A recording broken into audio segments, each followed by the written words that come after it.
Joan Donovan is an author, professor, and researcher specializing in the study of disinformation. Donovan's work has appeared in outlets like BuzzFeed News, Slate Magazine, and Wired.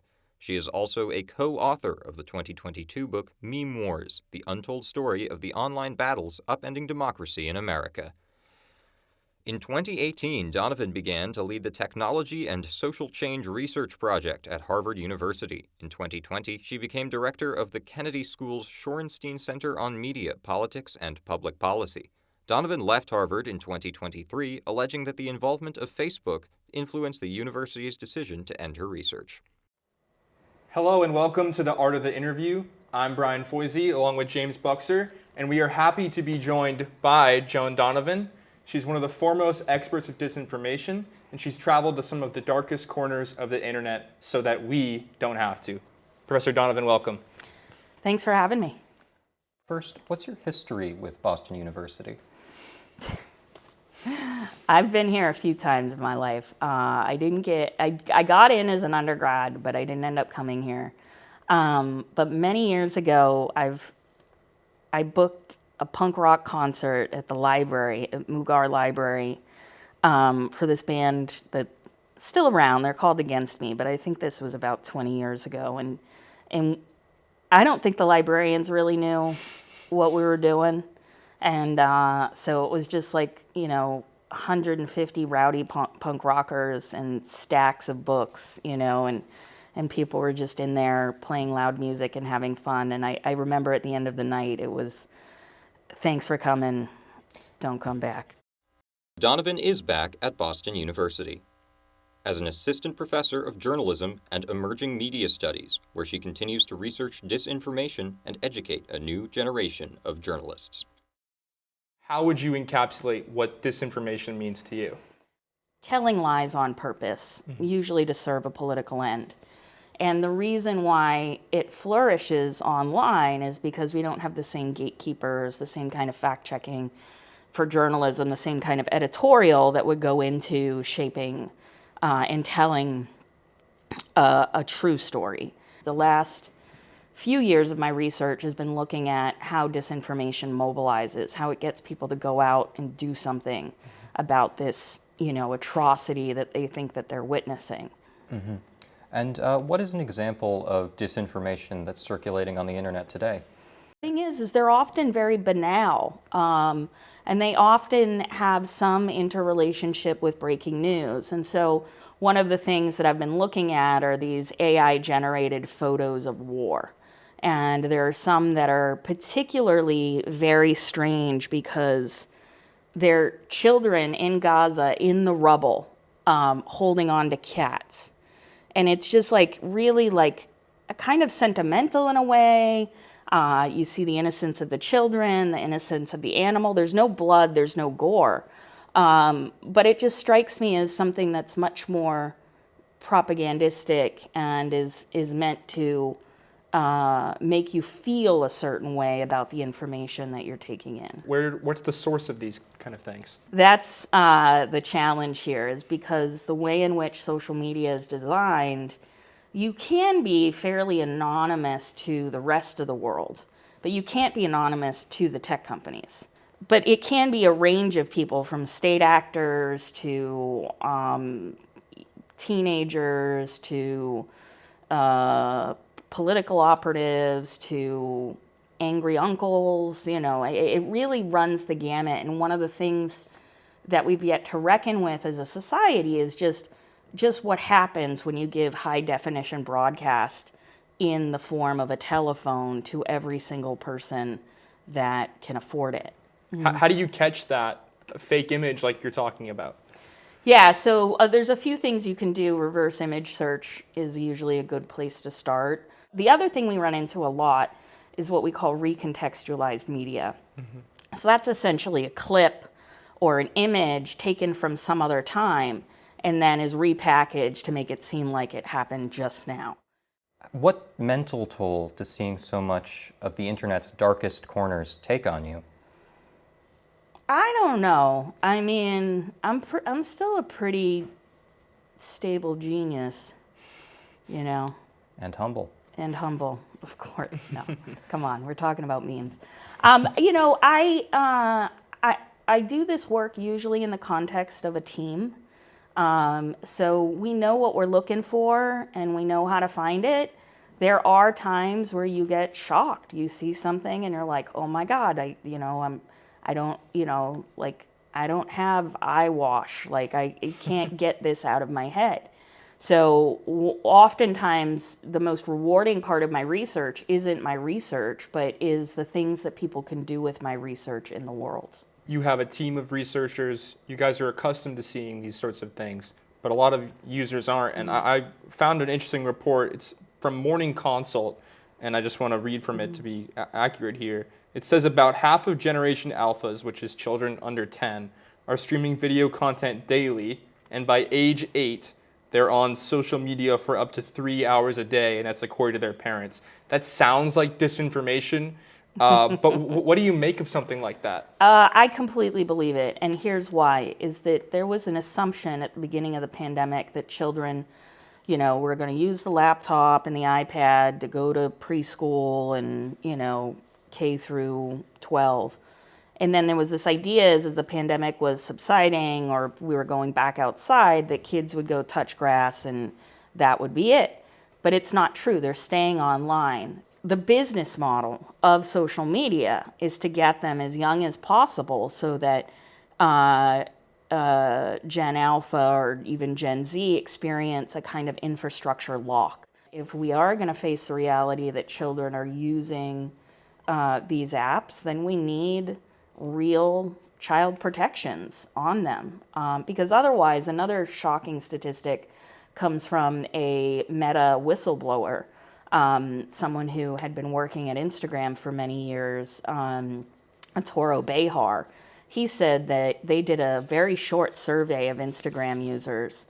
It was only about a week long, but what we know is that these social media platforms are not neutral. They do become these conduits that do bring strangers into the lives of adults and now also the lives of children.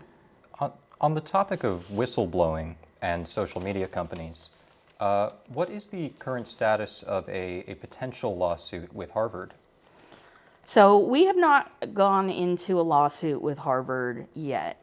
For me, like, the fight is about my intellectual property. Harvard has claimed that they own everything I did while I was at Harvard, even if I was getting paid by some other entity like my book publisher to publish my book. So I want my intellectual property back so I can continue the work that I was doing.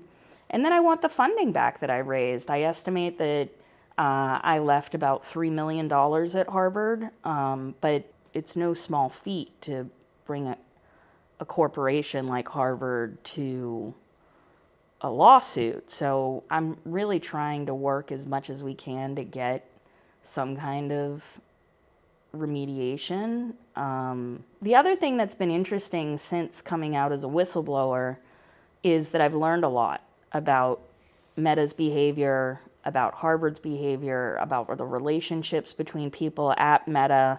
Like what? What are some of the things that you've learned? Well, okay, so when I was doing my research, building my whistleblower complaint, I was looking at stuff about Sheryl Sandberg and where she went to school, and I happened upon a People magazine spread of her wedding.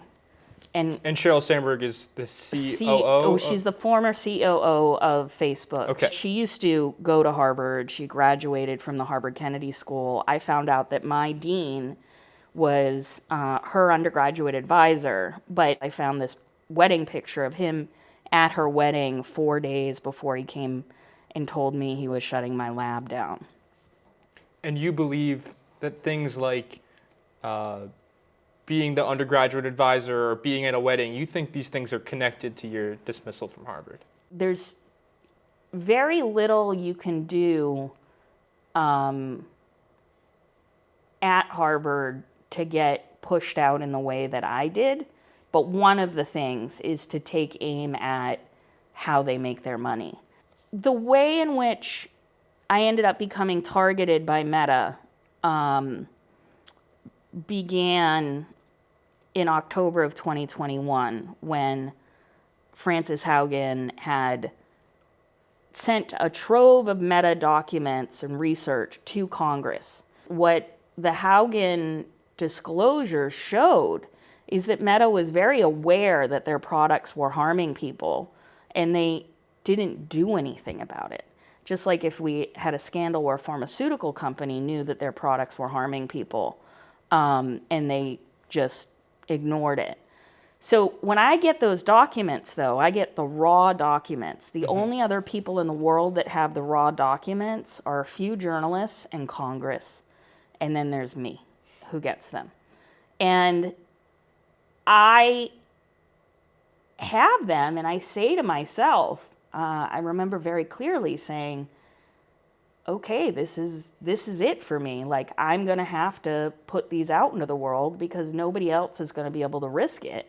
And Why I'm did you at feel like Harvard. you had to put them out? I just don't think I could have lived with myself if I knew internationally the harm this company was causing and that I was sitting on evidence of that. Congress relies on people like me to help them understand the stuff that they're trying to regulate. It's not courage, it's not that, but I just felt like you're an academic, like your job is to work with the truth. If you were to remake the internet, what would you change?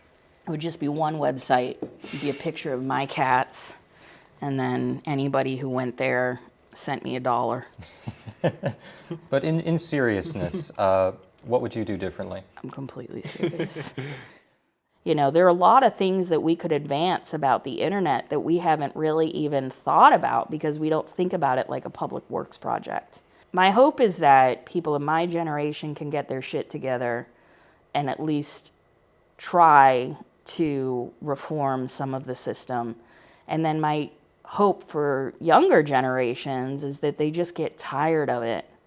You know, this is the first generation, Gen Alpha is maybe even Gen Z is the first generation that is asked pretty much from birth to be content consumers and producers.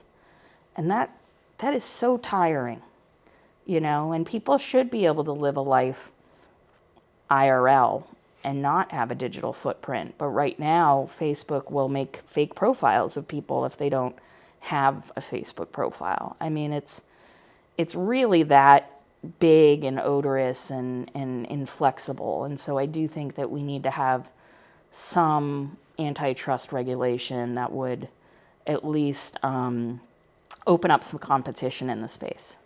Now, this has all been pretty heavy. But, Really? Yeah. How does a person like you, who is a fan of punk rock, big sports fan, and a cat lover, end up becoming the leading expert on disinformation? Shenanigans. What do you mean by shenanigans? Well, I'm not going to say I don't work hard because I do. I work every day of my life. I had no days off. Like Bill Belichick. Me and Belichick, right? No days off. You have a choice in life about how you're going to live it. And my experience has been listen to advice, but follow your heart. If you surround yourself with really smart people that are driven on the same mission that you are, and you treat them with respect and they treat you with respect, even when you're studying things that are awful, you feel like you're in it with somebody else. And now, you know, I'm thinking about, I'm at BU, what kind of trouble can I get into in a good way, not in a malicious way? You know, how do we use the institution so that it benefits not just people who pay to go here, but the broader community? But I've noticed that the people who still do good work and are happiest in their 40s and 50s are the people who have followed their passion and have taken their lumps along the way, but have never really given up on that idealism of youth. And who would ask you to? Some more hopeful sentiment to leave our interview on. We can't wait to see what kind of trouble you get into. That's going to be all the time we have for today. Dr. Donovan, thank you so much for being here. I'm James Buxer with Brian Foisey. On behalf of the entire Art of the Interview team, thank you so much for watching. Take care.